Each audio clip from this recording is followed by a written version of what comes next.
எதுக்காக ஒக்காகை மேல உனக்கு இவ்வளவு ஆர்வம்? ஏன்னா ஒக்காகை ஆகணுங்கிறது நான் என்னுடைய ஒரே கனவு. பார்த்துக்கிட்ட எனக்கு ஒரு நாள் நான் ஒக்காகை ஆகி தீருவேன். அதை மட்டும் மறந்துடாத. நான் ஒக்காகை ஆறத யாராலையும் தடுக்க முடியாது.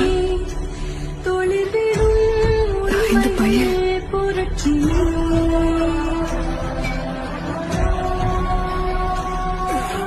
அவங்க இதை யோசிக்கிறாங்க. இவங்க கூட நேரடியா மோதுறதுல பிரயோஜனமே இல்லை. நான் அந்த ஜுட்சுவை பயன்படுத்துற நேரம் வந்து